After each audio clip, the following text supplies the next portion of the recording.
401ks, I'm out. IRAs, I'm out. Annuities, I'm out. S&P 500, I'm out. CDs. I'm out. That's the worst, I'm out. Mutual funds, I'm out. Kris Krohn. Do you remember Hot or Not?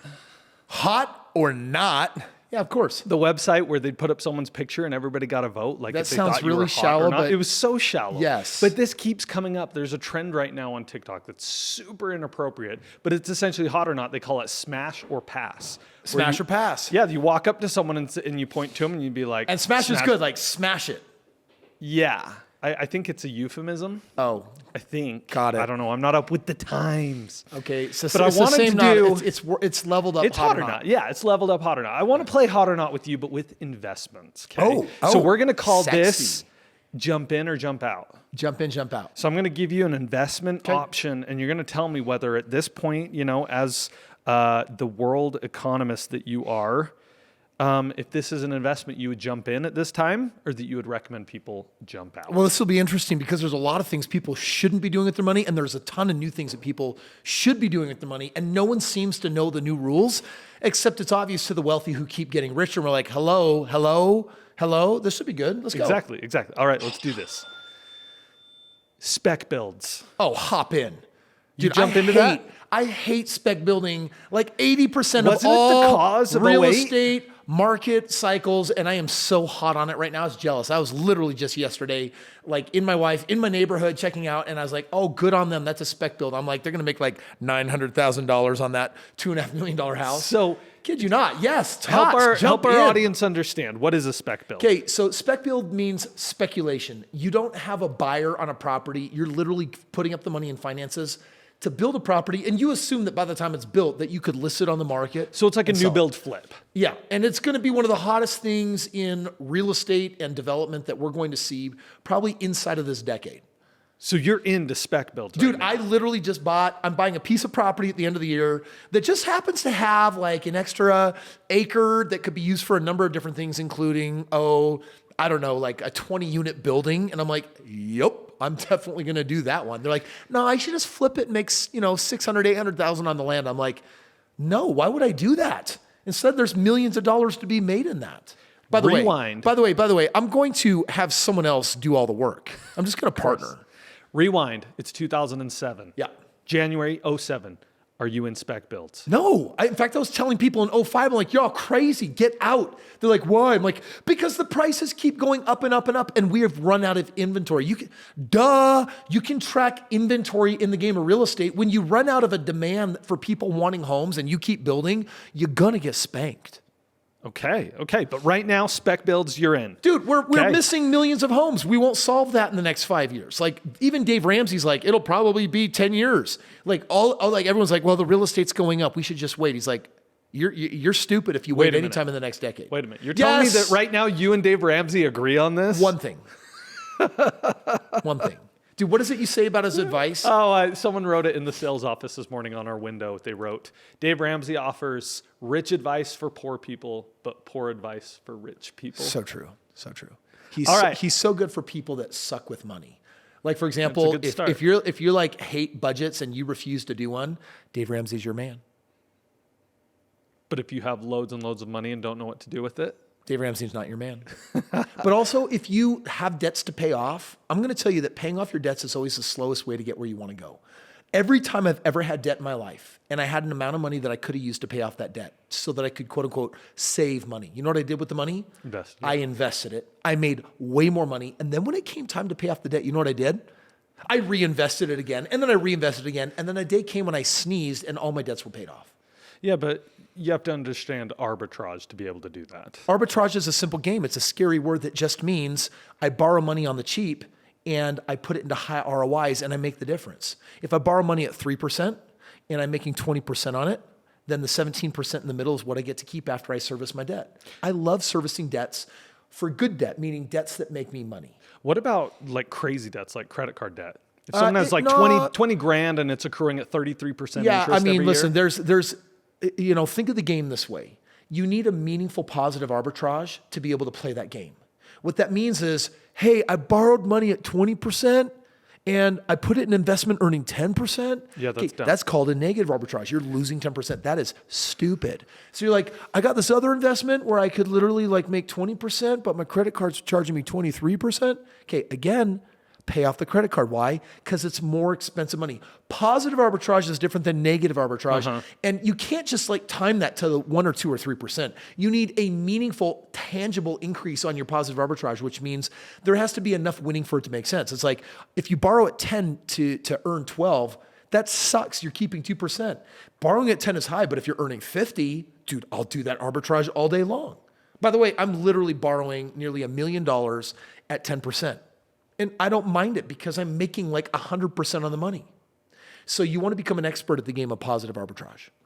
Okay. Hot or not? Hot or not? Jump Smash in or pass? No, jump in or jump out. So Are wrong. you going to jump in or out of this investment? I know people are shallow, but we can play this game with investments, and it doesn't. Okay. It's not nearly as shallow.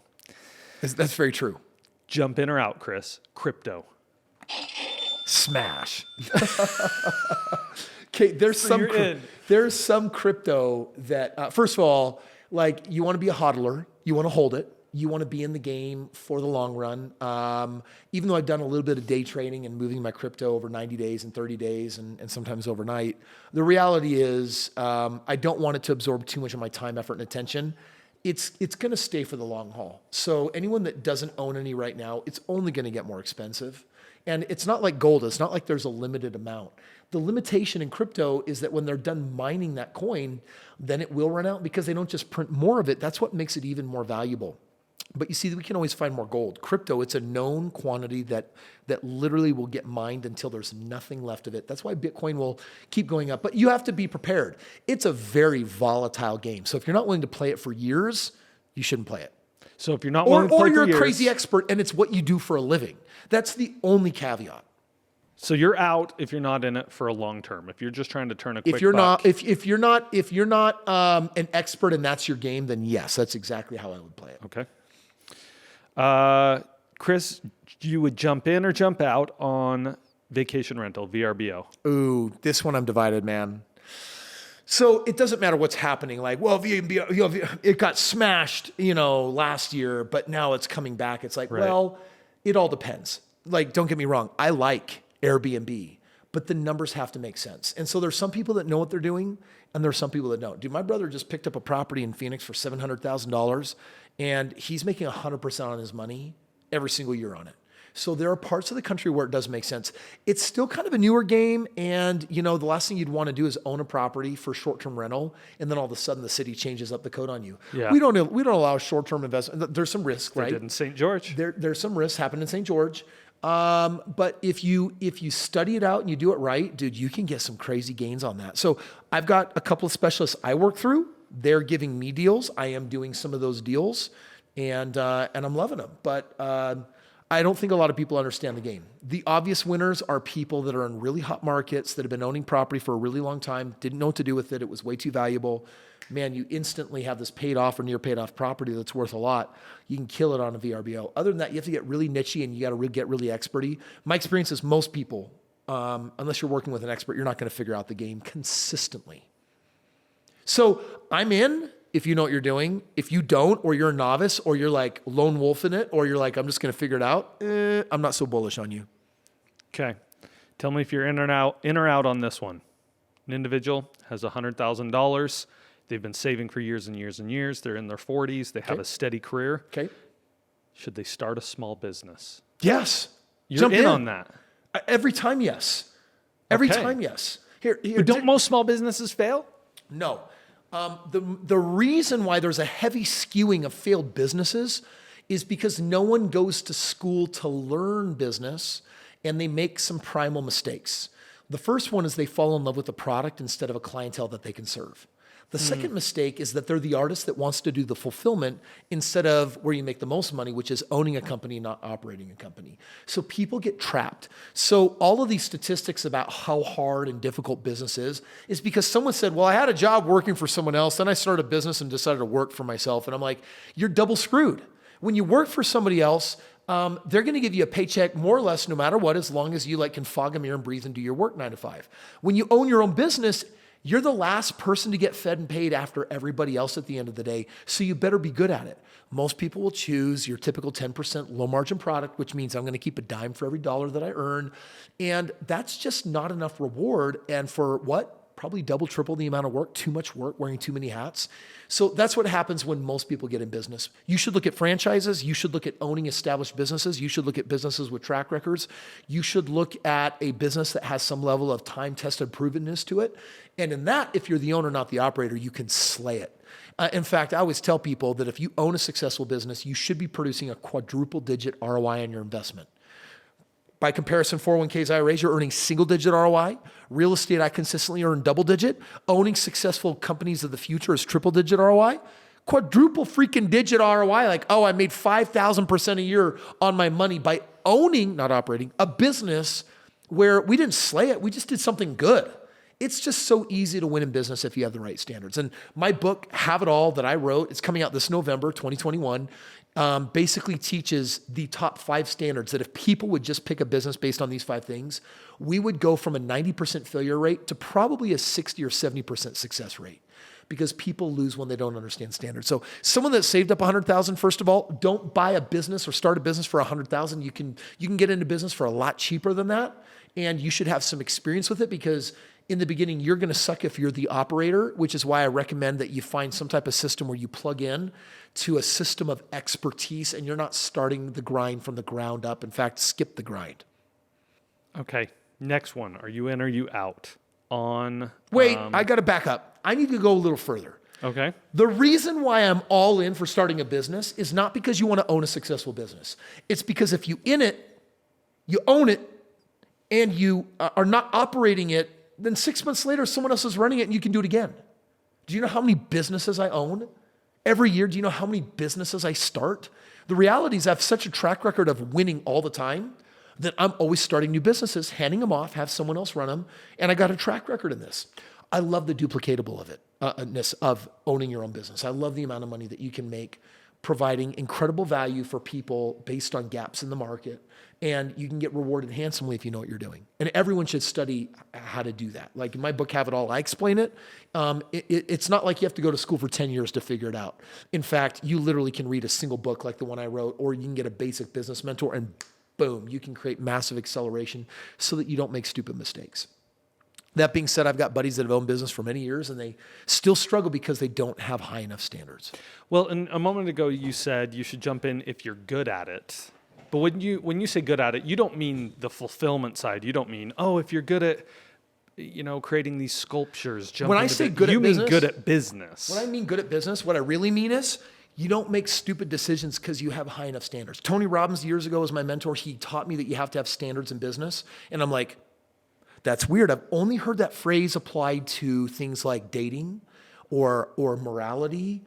Like, as in, like, when I was a kid growing up, my mom and dad are like, hey, you're too young for R-rated movies, or you shouldn't listen to music with bad lyrics because you don't want to put those scenes or those ideas or those lyrics in your head because, there's a lot of garbage out there. And if, bottom line is we get what we practice. And so they had standards. They set a standard. They also said things like, hey, when you're 16, we're going to now allow you to date. We really don't want you to have a steady girlfriend. I got a steady girlfriend nonetheless, and they were right. Dating would have been better than actually having a girlfriend. You can get into a lot of good trouble, when you have a girlfriend. And so I'm like, okay. Hence, smash or pass. Smash or pass. So the idea is that you've got to have standards. Standard is a rule, and you don't want to we joke about people that have poor standards. Like, man, if she can fog a deer, I will date her. She can fog a mirror, I will go date her. Like she doesn't have to be beautiful, she doesn't have to be smart. It's like, oh, you have low standards, right? We hear that phrase, you have low standards. And really in business, no one told me until Tony Robbins that there are standards. And he's like, profits, you should have a certain margin of profits or you shouldn't go in the business. For example, did you know that if the typical business has a 10% margin, which many deem okay, and you select a business, like pass them up until you find one with a 50% margin, do you realize how much easier it is to extract profits out of a 50% profit margin versus a 10%? And it's not just 5 times the money. Sometimes businesses need to be reinvested in. Sometimes you need to order more products. Sometimes you need to R&D, like research and development of things for your future. Well, if you have a 50% margin, you can still dedicate 10 of that 50% to R&D or future needs or whatever, and still have a pile of money left over. No one told me that you should only do business that has a high profit margin. Duh, but still no one taught me. These are basic things. Like, don't go into business that has a low supply of leads. Low supply of leads means low sales. Low sales means that you're not going to have the revenues that you want, nor the growth that you want. You're going to struggle. Or no one told me that you should pick a product that sells itself instead of one that's hard to sell. Turns out if it's hard to sell, you need to find talented salespeople. And if it sells itself, you need salespeople that can fog mirrors. These are basic ideas that until they were pointed out to me. Now, by the way, once they got pointed out, oh my gosh, I started winning freaking left and right. So you could literally spend, like people will go to my 3-day event. They'll walk away with all that they need to know about successfully winning in business, just from a handful of standards. I have 12. If you follow all 12 standards, then you almost can't screw up business. You'd really have to be an idiot to lose. Okay. So for that, you're into I'm totally starting in every small single business. time. And by the way, not one. Many. After this one, automate it, do the next one, do the next one, do the next one, do the next one. Awesome. Okay, I want to talk a little bit about commercial, but before you say you're in or you're out, Like commercial real estate. Commercial real estate is a broad spectrum. So let's get a little bit more nitty gritty. Okay. Kris, are you into shopping malls right now? Out. Why are you out? I mean, come on, dude. We live in a freaking virtual world. Amazon stock, I think, went up almost $1 trillion in value or some obscene number. Why? Because the whole world has finally said, great, COVID gave me my excuse to go completely virtual. I'm no longer justifying, maybe I should go to the store versus order my groceries online. Maybe I should go to the live business conference versus the virtual one. Everything's virtual right now. Everyone accepts it. And we basically tilted the pendulum in the opposite direction now. So are malls dead? Dude, tell me the last time you went to a mall that was full and bustling. It's not your usual experience anymore these days. Yeah. Right? I mean, there's still experiences there that you can't get online, a haircut, a salon. Well, and niches produce riches. So don't get me wrong. I love riches, but I got to find the right kind of niches. And right now, malls, that's not my niche. Yeah. I'm not saying, by the way, I'm not saying you can't win. I'm saying, why would you get into a declining industry where it's harder to win? By the way, if you could figure out a way to do haircuts and salon stuff virtually, that's a gap we'd want to be in. Now, YouTube video, skip ahead to 3.4. No, Take like- the buzzer and just go up the side of your head No gently. way, man. Oh, too much. No way, man. You have robots, and Yeah, the great. stylist just puts on VR goggles and cuts the hair, and And the robot does the work. That would be We'll dope. get there. We'll get there. That would be dope. But Okay. right now, by the way, if you're in a declining industry, unless you have the ultimate hack to own your niche, every year it's harder for you to make the same amount of money. Why would you want to be in that situation? To me, that just smells stupid. Office space. I'm in Jump and in. out. You're in and out. I'm in and out. Don't do me dirty like Dude, that. come on. I'm in right now because I'm looking at the $7 million building. One, because my team actually, this is personal, not for investment, but everything is always an investment. So I'm looking at this building and I'm like, okay, I want to own this building because one, if I buy it, then there's $2.5 more million that I owe the government at the end of the year that I won't have to give them because I can do accelerated depreciation in year one and write off 30 to 40% of the building. So I'm in because it still makes a smart strategic investment some of the time. But I'm also out unless you have a really great strategy. Like Dolph DeRoos is a business partner of mine, and he's the foremost expert on commercial internationally. And I've got him helping me structure my deals, and he's given me very, very unique perspective so that I can win in the game. I think that you're going to need an expert to play that game the right way because some of commercial real estate sucks and is down and out, and other parts people are rethinking. They will always find a way to find new hot things to do with commercial. So you have to be in the right sector. Okay. This one's a no-brainer. Jump in or jump out. Single family real estate. Jump in. Like, come on, dude, right? Like, do you realize before the pandemic that millennials were saying, hey, the previous generation defined, this American dream thing is owning your white picket fence property. We're not really into that. We like flexibility, mobility. Who cares about ownership? They're not exactly wealth oriented. They are literally, they've got 80% less money than 2 generations prior. And so they're going to get smacked hard with reality by the time they're boomers. When they're 60 years old, they're going to be eating it hard because they chose to value different things. Mm-hmm. Now, that's not true across the board, but prior to the pandemic, we were were preparing from 71% of America to be owned by like literally single family homes, 71% owned by people that want homes, American Dream Real Estate. That number was projected to shift to 59%, more than a 12% drop. That is a cataclysmic shift in investors getting the upper hand and home ownership becoming less popular. Do you know what's happened since the pandemic? All of a sudden, everyone's like, wait, don't have to work in an office. I could work from home. And you have the majority of workers, over 80%, that are hoping that they'll never have to go back into an office. That bodes horribly for office space in the commercial sector, but it has made single family real estate the most popular investment in all sectors of real estate. Yeah. I mean, So dude, you're in. I had a partner, unfortunately, they're getting a divorce. And as a result, they're like, we want to sell this property. We bought 2 properties together. I'm like, guys, don't sell. And they're like, no, we just want to sell. I'm like, please don't sell. They put $50,000 down on the house. I just signed papers today for them. I'm their partner, 50% owner. The house went from $50,000 and we did $100,000 in just the last 2 years. In ROI, increase? In increase. So their money comes back and there's $50K to split on both sides. It ends up being an annual 100% ROI on the money. But it was still the wrong decision because 5 years from now, that $100,000 would have been $300,000. I sincerely believe.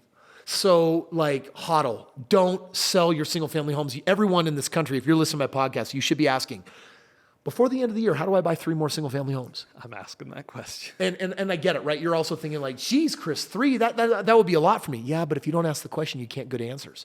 So I'm asking the question. I'm telling you, ask the question. How do I get 3 homes before the end of the year? Well, geez, Kris, there's only 3 months left. That's a home every single month. Yep. And so I'd ask, how do I get 3 homes before the end of the year? Because any single, even a single family home that you buy, 5 years from now, you'll look back and say, Kris, I want to send you a Christmas card for the rest of your life because I took that advice and I'm crushing it. Good on you. Go crush it. Okay. Are you in or are you out on multifamily apartment buildings? I'm in. You're in. Yeah. I mean, honestly, we're missing. It's a debate between 4.1 million and 3.9 million homes.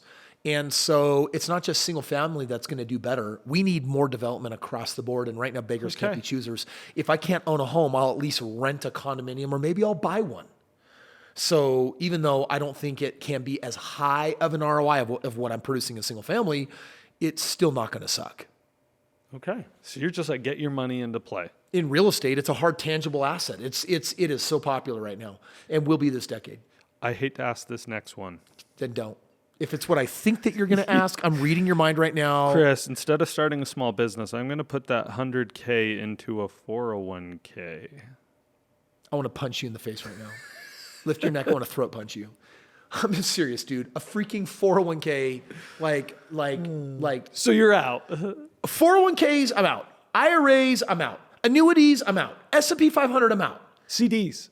I'm out. That's the worst. I'm out. Mutual funds, I'm out. Why? My mother-in-law told me that her CD is earning less than her savings account. But let me tell you the problem right now. This is something that people don't get. People are like, Kris, why do you bag on 401ks and IRAs? It's because all of your assets are earning single-digit ROI. When you're like, well, shouldn't you diversify? First of all, there's no diversification. If you're owning a myriad of stocks through mutual funds, indexes, 401ks or IRAs or S&Ps, they're all combinations of all the exact same thing. It's just a derivation of the stock market. That's it. So here's what you do want. You want diversification in some of my money sits in appropriate single-digit ROIs. Some of it sits in double-digit ROIs, aka real estate. Some of it sits in triple-digit or quadruple-digit ROIs. That's called business. Some of it even sits in infinite ROIs where I'm leveraging other people's money and making money. Hence, that's why I'm such a big fan of debt. So yeah, you should seek for diversification, not in asset classes primarily, but more importantly is in types of ROIs. Because when the rich get rich, they don't do it over 40 years. That's how the lucky few of the poor get it.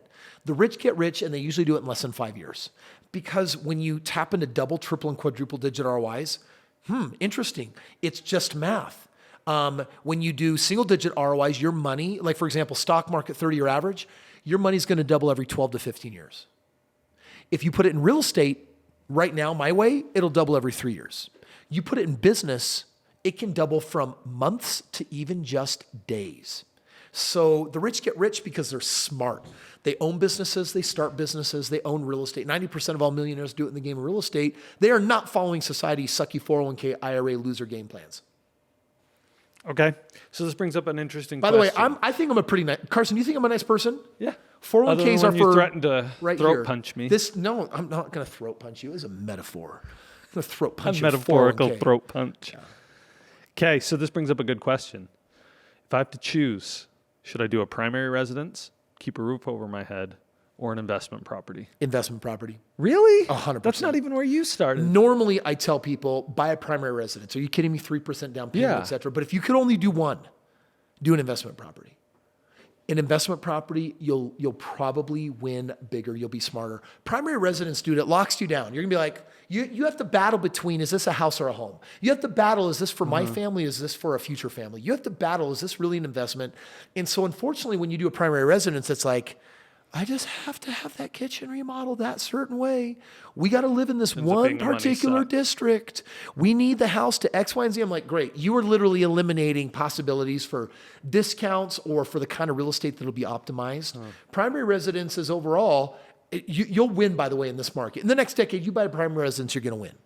If you buy an investment property, you are detached from it, which means that as soon as you can sell that bugger and double down on your portfolio, you will. You won't do that if it's a home that you live in. Yeah. More than likely you won't. So right now in this market, 100% throw down if you had a choice. You'd rather someone stay in an apartment renting. I would rather that you stay in an apartment, rent, and throw your rent buy money an away investment. and buy an investment property that you can more efficiently multiply. Wow. Yeah. Okay, that was unexpected. Yes, they're like Okay. stick bugs. Last They're one. like stick rug bugs that were accidentally mated with rabbits. See, rabbits, they multiply fast, and stick bugs are asexual. So you buy that house, and it is a rapidly multiplying asexual beast. Okay. So I threw you. Wait, what is Wow. it? Bang it or what is it? No, smash it Smash or it. pass. Okay. Smash or pass.